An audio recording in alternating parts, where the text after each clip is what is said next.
Hallo, ich bin Martina Wildner, die Struwwelpippi des Jahres 2020. Leider konnte ich 2020 nicht nach Echternach kommen, wo mein Stipendium, das ich vom luxemburgischen Staat bekommen habe, stattgefunden hätte. Und deswegen haben wir die ganze Sache um ein Jahr verschoben, ohne zu wissen, dass es 2021 auch nicht viel besser sein würde. Und so haben wir beschlossen, dass ich das Stipendium von Berlin aus mache und meine Lesungen, die ich im Rahmen des Stipendiums absolvieren soll, als Online-Veranstaltungen durchführe. Das hat mir sehr viel Spaß gemacht und das habe ich auch schon erledigt. Jetzt habe ich noch andere Hausaufgaben bekommen, nämlich soll ich einen Film über mich und meine Bücher drehen.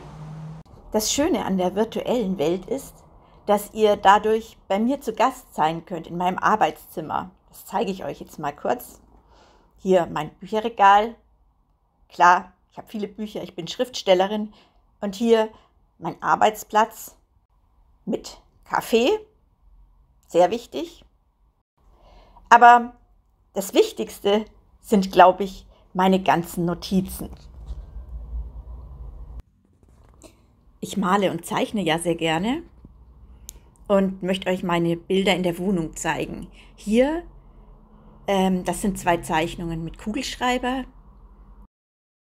Und das hier ist ein Bild hinter Glas. Dafür habe ich eine Zeit lang auf Flohmärkten alte Rahmen oder Fenster gekauft und dann hinter Glas diese Bilder gemalt. Und wie meine Kinder klein waren, habe ich natürlich am liebsten Babys gemalt.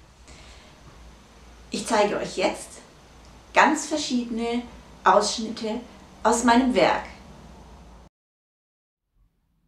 Der Himmel über dem Platz von Martina Wildner. Gleich geht's los. Ich muss nur noch kurz mein Arbeitszimmer in ein Filmstudio verwandeln. Und dann dürfen natürlich auch die Fußballschuhe nicht fehlen. Und jetzt geht's noch schnell an die frische Luft. Bei der Recherche zu meinem Buch habe ich nebenbei noch ein bisschen jonglieren gelernt.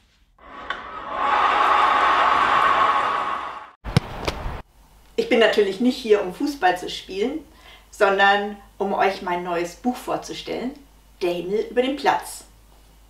Jo möchte Fußballerin werden, und zwar am liebsten die Beste der Welt. Dafür trainiert sie hart und nimmt einiges auf sich. Zum Beispiel wechselt sie von ihrer Mädchenmannschaft in ein echtes Jungsteam und dort hat sie es nicht leicht. Doch Jo ist tough und außerdem erhält sie Hilfe von ganz oben, nämlich vom Fußballgott. Das erste Kapitel heißt Mädchen gegen Jungen. Das ist das Schöne am Fußball. Alles ist einfach und klar. Ein Tor ist ein Tor, ein Dribbling und ein Fallrückzieher, wenn man ihn kann, ein Fallrückzieher. Das normale Leben hingegen ist voller Uneindeutigkeit und Halbwahrheiten. Noch verwirrender wird es, wenn sich das normale Leben mit dem Fußball vermischt. So wie an jenem Tag. Auf dem Platz begrüßte mich keine. Nicht mal die Trainerin sah mir richtig in die Augen. Während des Trainings bekam ich nie den Ball zugespielt, kein einziges Mal. Meine Mitspielerinnen rannten an mir vorbei, als wäre ich unsichtbar und reagierten auch nicht auf mein Zurufen. So lief ich ziellos hierhin und dorthin, erschöpft von der Sinnlosigkeit meines Tuns und von der unglaublichen Hitze, die sich zwischen den hohen Häusern staute. Langsam wurde mir klar, dass da wohl jemand was ausgeplaudert hatte. Nach Trainingsschluss trabten wir zu dem Kübel, der, wie an Tagen um die 30 Grad üblich, mit Wasser gefüllt am Spielfeldrand stand. Fabienne steckte den Kopf hinein und schüttete das Wasser mit einem Schwung aus ihrem langen, blonden Pferdeschwanz, sodass alle nass wurden. Ich wollte auch zu dem Kübel, aber ich wurde weggedrängt. Deswegen blieb ich ein wenig abseits stehen atmete die staubige Luft des Kunstrasenplatzes ein, klopfte mir das Granulat von den Stutzen und wischte mir den Schweiß von der Stirn. Es war einfach viel zu heiß für alles. Plötzlich bekam ich einen Stoß von hinten. Ich fiel nach vorne und landete mit dem Bauch auf dem feuchten Kunstrasen. Bevor ich was sagen konnte, zischte Paula: »Du liegst im Weg.« »Du hast mich doch geschubst«, antwortete ich, während ich mich aufrappelte. Mein Trikot war am Bauch patschnass. Das war eigentlich angenehm, eine Erfrischung. Doch die anderen schauten mich böse an. »Mit Verräterin reden wir nicht mehr«, sagte Paula und verschränkte die Arme. »Ja genau«, sagte Gesa. »Wer zu Stern 09 geht, braucht sich nicht wundern.« »Was? Ich zu Stern 09? Die anderen schauten nur noch finsterer drein. Stern 09 war unser Feind, denn sie waren die einzige ernstzunehmende Konkurrenz in der Liga. Man ging da nicht hin, wenn man beim FFC war. »Wer erzählt denn sowas?«, fragte ich. Keine antwortete. »Fabienne, hast du?« Ich wandte mich an Fabienne, denn sie war meine beste Freundin im Team. »Nein, ich habe gar nichts erzählt.« Fabienne drehte sich weg. »Haha«, machte Paula. »Wir sind unserem Staat zu lahm, zu lahm.« Hätte ich heute bloß nicht dieses uralte Philipp-Lahm-Trikot angezogen. Paula und Gesa hüpften herum und taten so, als gingen sie am Krückstock. Die anderen lachten fies. »Aber ich gehe doch gar nicht zu«, sagte ich. Eigentlich wollte ich erklären, dass ich nie und nimmer vorhatte, zu Stern 09 zu gehen. Ich wollte wechseln, ja, aber zu Blau-Weiß in eine Jungenmannschaft, die meinem Team völlig egal sein konnte. »Ach, sei einfach still«, unterbrach mich Paula. »Kommt, gehen wir.« Die anderen gingen mit ihr mit und verschwanden in der Umkleide. Ich stand mit hängenden Armen da in der glühenden Nachmittagshitze auf unserem kleinen Fußballplatz zwischen den hohen, mit Graffiti besprühten Brandschutzmauern. »Fly high«, stand da in fetten, schwarzen Buchstaben. Ich las diese Worte immer. Normalerweise beflügelten sie mich, doch jetzt machten sie mich wütend. Hochfliegen. Ich war ja größenwahnsinnig. Was wollte ich bei den Jungs? Ich lese jetzt eine Szene kurz vor dem ersten Probetraining bei den Jungs. Im Treppenhaus hörte ich Geschrei und das Quietschen der Kunstrasennoppen auf dem PVC. Noch ein paar Sekunden, dann würden sie mich sehen. Ich hatte mein Haar zurückgebunden und trug ein dünnes, blaues Stirnband. Da waren sie. »Stopp, Jungs«, rief der Trainer. Er hieß Jurek und wühlte sich durch die Horde. Die Jungs blieben stehen. Jurek, er mochte etwa 25 Jahre alt sein, wandte sich an die Jungs und deutete auf mich. »Hört zu! Das ist Jo. Sie hat bei uns ein Probetraining. Alles klar?« Ein paar Jungs musterten mich von oben bis unten, sehr kurz und sehr abschätzig. Aber das war vorauszusehen gewesen, denn ich war ein Mädchen und noch dazu hässlich.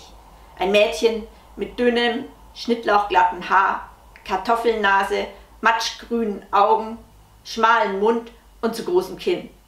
Ich hatte eckige Schultern und praktisch keine Taille.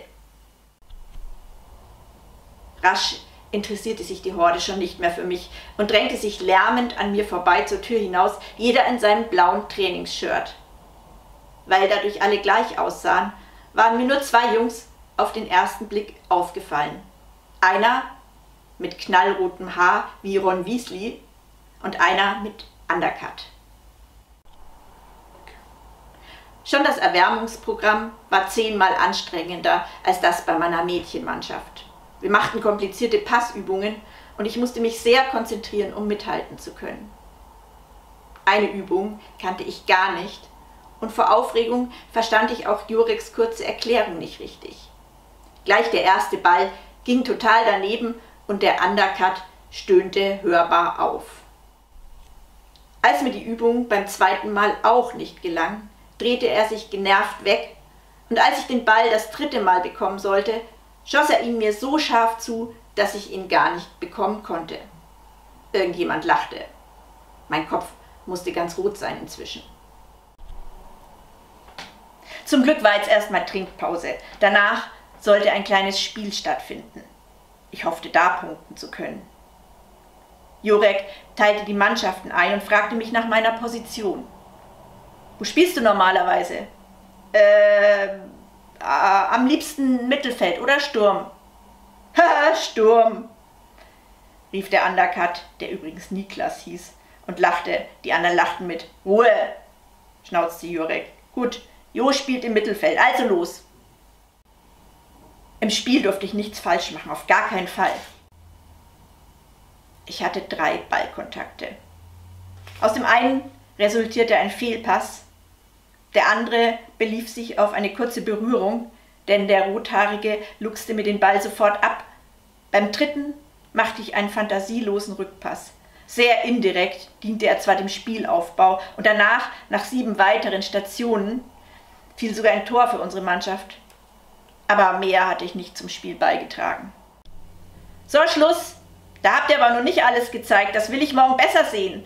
Beim nächsten Training gibt's Noten, also Bälle und Hütchen einsammeln und die Leibchen auf den Haufen. Ich zog mein Leibchen aus und legte es auf den Kunstrasen. Die Jungs warfen sie. Eins flog mir ins Gesicht. Ron! Rief Jurek. Der rothaarige Junge hatte geworfen. Hieß der tatsächlich Ron? Niklas, Jo, Mischa, ihr tragt das Tor darüber. Niklas machte eine Grimasse. Ron und er fassten auf einer Seite an, Mischa und ich auf der anderen. Mischa und ich mussten rückwärts gehen. Ich stolperte. Niklas sagte was zu Ron. Sie sahen her, dann tuschelten sie. Ich verstand. Mann, nicht mal ein Tor kann sie tragen. Ey, die ist sowas von der Pain in the Ass. Tja, kein Mädchen ist gern der Pain in the Ass. Niemand ist das gern. Und so wird das ein langer, zäher Kampf um Anerkennung in diesem Jungsteam. Zum Schluss noch eine Kleinigkeit. Ihr fragt euch vielleicht, warum ein Piranha und Cristiano Ronaldo hier zu sehen sind. Beide spielen im Buch eine größere Rolle, deswegen habe ich sie gemalt, genau wie den Fußballplatz, den ihr im Hintergrund seht. Ich hoffe, euch hat meine kleine Lesung aus meinem Buch gefallen und vielleicht wollt ihr ja weiterlesen. Oder ihr geht einfach Fußball spielen.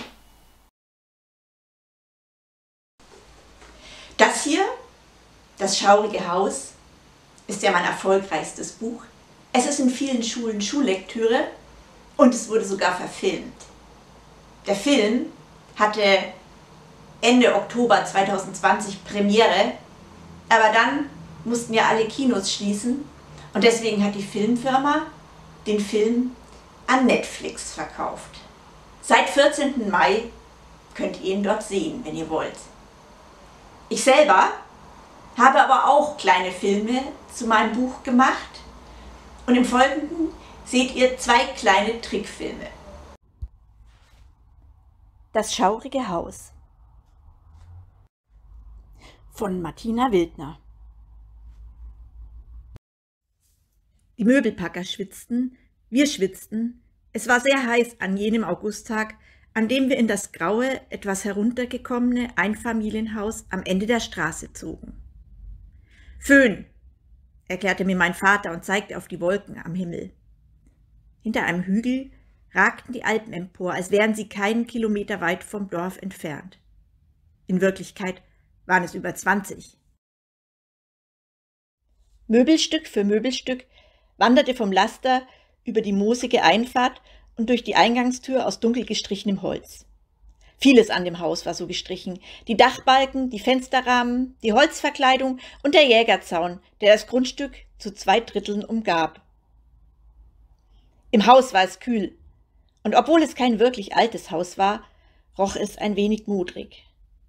Mein Vater stand in der Diele, die leuchtend orange gefliest war, und kommandierte: Den Tisch in die Küche, den Teppich hoch ins Schlafzimmer, die Waschmaschine in den Keller. Mein kleiner Bruder Eddie hockte auf den Stufen vor dem Haus. Er hatte 2 Schnecken gefunden, eine nackte und eine mit Haus. Schon nach einer halben Stunde machten die Möbelpacker die erste Pause. Sie standen mit meinem Vater neben dem Laster und rauchten. Mein Vater bot ihnen Bier an. Es war 2 Uhr am Nachmittag. Plötzlich läutete eine Glocke. Und zwar nicht die der großen Dorfkirche, sondern die der Kapelle neben unserem Haus. Es war ein hoher, fast schriller Ton. Die Glocke schlug schnell und es klang, als wäre sie ein wenig außer Atem. Eddie sah von seinen Schnecken auf und verzog das Gesicht. Auch die Möbelpacker sahen irritiert zur Kapelle hinüber. »Warum läutet sie?« fragte Mama. Sie trug gerade 2 Keramikfiguren ins Haus, die Eddie und mich als Kleinkinder darstellten. Die Möbelpacker zuckten mit den Schultern. Eddie hielt sich die Ohren zu. »Ha, vielleicht eine Totenglocke«, sagte mein Vater. Es sollte scherzhaft klingen. Das Geläute wurde immer hektischer. Eddie begann zu heulen. »Wieso eine Totenglocke?« Mama machte ein paar rasche Schritte auf meinen Vater zu und rutschte auf einem glitschigen Moosstück aus. Die Keramikfiguren glitten ihr aus den Händen, fielen zu Boden und zerbrachen. In diesem Augenblick verstummte die Glocke. Nur das Summen einer Fliege war noch zu hören. Das war unser Einzug. Sonst lief eigentlich alles glatt. Eddie und ich bekamen jeder ein eigenes Zimmer. Die Räume lagen nebeneinander und gingen auf den Balkon hinaus. Man konnte die Berge sehen. Eddie aber interessierte das nicht. Ihn interessierten nur die Schnecken, von denen er noch 12 weitere fand. 3 mit gelbem Haus und 9 nackte. Er sammelte sie in einem Eimer und legte Gras und Blätter hinein. »Vertragen sich eigentlich Schnecken mit Haus und Schnecken ohne Haus?« fragte Eddie. »Oder werden die Nackten versuchen, den anderen die Häuser zu klauen?« »Keine Ahnung«, sagte ich. »Auf jeden Fall sind die Nackten größer«, fuhr Eddie fort. »Ihnen würde das Haus der anderen gar nichts nützen. Es wäre viel zu klein für sie.« »Kann sein«, sagte ich gleichgültig. Dann räumte ich mein Bücherregal ein. Die Eltern werkelten im Erdgeschoss herum. Am Abend konnten wir bereits in einem einigermaßen eingerichteten Wohnzimmer sitzen. Papa programmierte den Fernseher, Mama versuchte, die Figuren wieder zusammenzukleben. »Daran ist bloß dieses blöde Gebimmel schuld«, fluchte sie. »Oder das Moos«, sagte Papa. »Oder die faulen Umzugshelfer«, sagte ich. »Oder Tante Grit«, sagte Eddie. Tante Grit hatte die Figuren nämlich getöpfert. Bevor ich an meinem ersten Abend im neuen Haus zu Bett ging, trat ich auf den Balkon hinaus. Die Alpen waren in rotes Licht getaucht, aber am Himmel hingen dunkle Wolken. Immer noch war es unnatürlich klar. Unten auf der Straße sah ich eine alte, schwarz gekleidete Frau mit Korb. An unserem Zaun blieb sie stehen, und obwohl ich ihr Gesicht, das durch ein tief in die Stirn gezogenes schwarzes Kopftuch verdeckt wurde, nicht sehen konnte, war es mir, als blicke sie mich direkt an. »Siehst du die?« fragte ich Eddie. »Wen? Die Alte da?« »Wo?« »Na da! Ich sehe niemanden.« Eddie konnte wie alle kleinen Kinder manchmal ziemlich blind sein.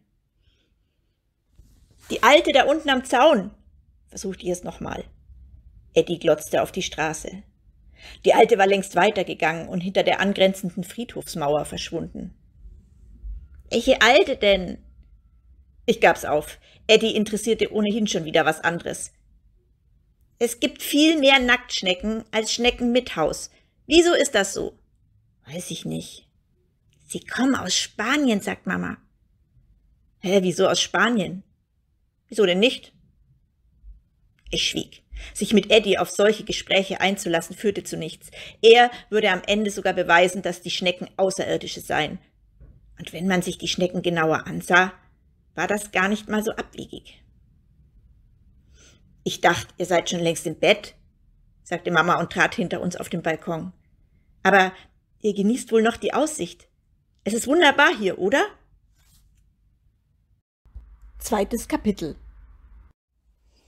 Ich schlief sofort ein, wachte aber mitten in der Nacht von einem Geräusch auf.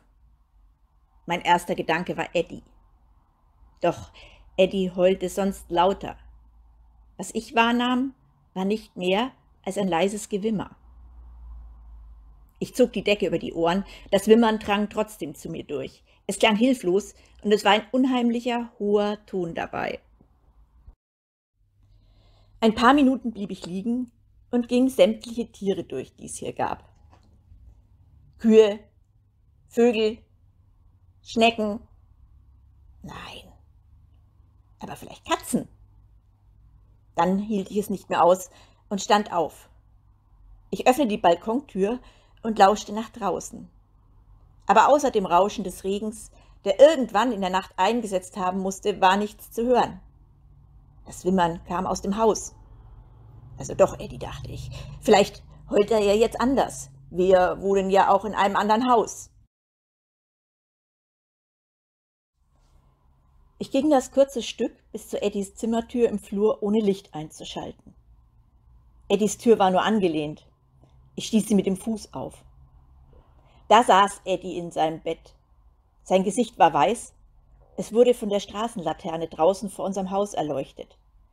Schweiß glänzte auf seinen Wangen. Oder waren es Tränen? Eddies Augen waren weit aufgerissen. Er starrte auf die hellblau tapezierte Wand. Riesige Blumen tanzten darauf herum. »Eddie«, flüsterte ich. »Eddie!« Eddie antwortete nicht, er wimmerte wieder. Ich sah, dass er eine rostrote Wachsmalkreide in der Hand hatte. Die Schachtel lag auf seinem Nachtkästchen. Er hatte am Abend noch gemalt. Fette Nacktschnecken, viele rotbraune Würste, alle auf ein Blatt. Jetzt hob er den Arm. Mit großer Sorgfalt und kräftigem Druck malte er eine riesige, ebenso fette rotbraune Wurst über sein Bett. »Eddie«, flüsterte ich, »was tust du da?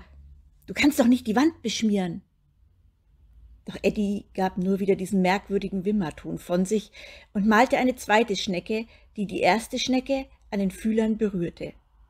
Es sah aus, als würden sie sich küssen. »Eddie, hör auf damit, das geht nicht!« Aber Eddie hörte nicht auf und malte eine dritte Schnecke. Diese Schnecke berührte mit ihren Fühlern das Hinterteil der zweiten Schnecke. Sie küsste also sozusagen deren Hintern. »Eddie, gib mir bitte die Kreide.« »Ich mag Schnecken«, sagte Eddie. »Prima, und ich mag Schlaf. Gib mir die Kreide.« Eddie aber reagierte nicht. Er saß da, starrte die Wand an und wimmerte. Ich wurde unruhig. Das hier war nicht normal. Schließlich malte Eddie noch eine vierte Schnecke, die wiederum den Hintern der dritten Schnecke küsste. Jetzt schien er mit seinem Werk zufrieden zu sein und ließ die Hand sinken. Die Kreide gab er mir allerdings nicht. Da endlich kam Mama und erlöste uns. Sie nahm Eddie in die Arme und er entspannte sich. Er ließ sich hinlegen, zudecken und schlief einfach weiter. Weil das schaurige Haus so erfolgreich war, habe ich noch 2 weitere Teile geschrieben, nämlich Die unheimliche Krähe am See und Dieser verfluchte Baum, von dem ich auch ein Stück eingelesen habe. Stopp! Ich wollte euch ja was vorlesen. Aus meinem Buch. Dieser verfluchte Baum. Da geht's um Bäume. Und zwar um einen ganz bestimmten. Und deswegen heißt das erste Kapitel des Buches auch gleich Der Todesbaum. Alles begann mit diesem Anruf. »Hendrik, kannst du dich an den Baum erinnern?« fragte Ida. Sie rief normalerweise nicht an, schon gar nicht auf dem Festnetz. Meistens schrieben wir uns Nachrichten oder schickten uns Bilder. »An welchen Baum?« fragte ich, denn es gab sehr viele Bäume in meinem Gedächtnis.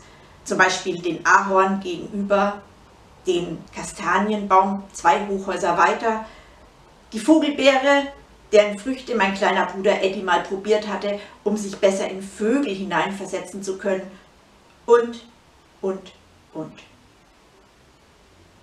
Da ist schon wieder einer gestorben, sagte Ida.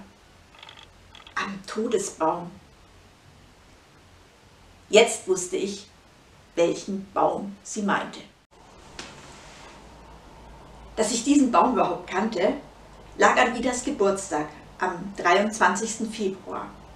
Wir, meine Eltern, Eddie und ich, waren für einen Kurzbesuch ins Allgäu gefahren, um an unserem Haus dort, das wir vermietet hatten, etwas zu reparieren. Es war sehr kalt gewesen und deswegen waren Ida und ich an ihrem Geburtstag auf dem Rädlesweiher Schlittschuh gelaufen. Nach Hause gingen wir zu Fuß. Es war eine Strecke von etwa 3 Kilometern. Weil es schon dämmerte, schlug Ida vor, eine Abkürzung über einen steilen, verschneiten Pfad durch eine kleine Schlucht zu nehmen. Wir stapften durch den fast kniehohen Schnee und waren schnell außer Atem. Schließlich kamen wir zu einer Lichtung, in der mittendrin ein riesiger schwarzer Baum aufragte. Eine Fichte. Fichten gibt es im Allgäu massenweise. Viele stehen im Wald, sind astlos und haben eine schmale Krone.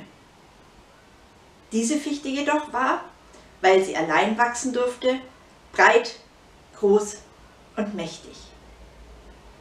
Weit streckte sie ihre Äste wie Arme nach allen Seiten aus. Und das erste Mal wurde mir bewusst, dass Nadelbäume wirklich rauschten. Die Fichte schien mich mit ihrem Rauschen zu begrüßen. Und so streckte auch ich meinen Arm aus, um ihre herabhängenden Zweige zu berühren. Geh lieber nicht so nah hin, hatte Ida damals gesagt. Ach, sie fällt schon nicht um, beruhigte ich sie. Das meine ich nicht. Aber der Baum hat einen schlechten Ruf, heißt es. Er bringt den Tod. Ich sah Ida verständnislos an. Bäume waren keine Mörder. Sie waren die wichtigsten Wesen auf unserem Planeten, denn sie erzeugten Sauerstoff. Sie brachten Leben, niemals den Tod. Ida, die meinen Blick bemerkte, erwiderte, ja klar, ist vermutlich Quatsch, aber trotzdem, hier sind schon öfter Leute gestorben. Sie zeigte auf einen gemauerten Sockel neben der Fichte, eine Art kleines Denkmal.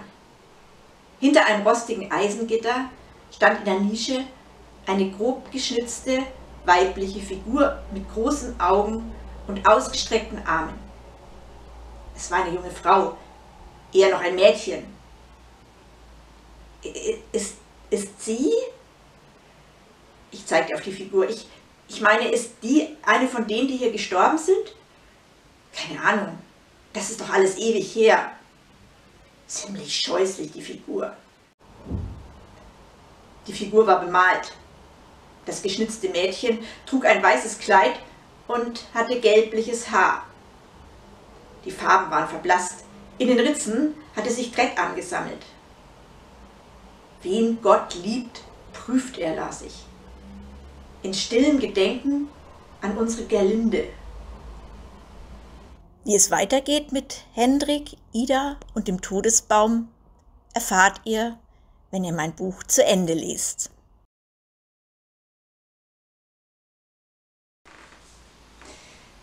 Als letztes möchte ich euch einen kleinen Film zeigen, der vielleicht ganz gut illustriert, wie ich mich in der ganzen Corona-Zeit gefühlt habe.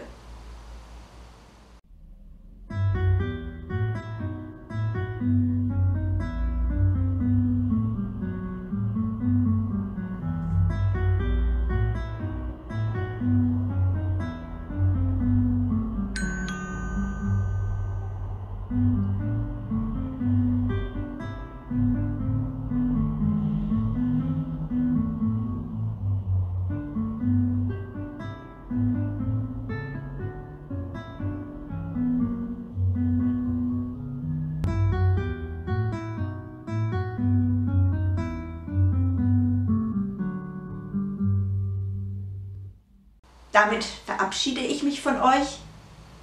Ich hoffe, mein kleiner Film hat euch ein bisschen gefallen und ihr habt ein wenig Einblick in mein Werk bekommen. Wenn man wieder reisen kann, so wie früher, dann habe ich mir vorgenommen, mal nach Echternach zu fahren und mir alles dort anzusehen.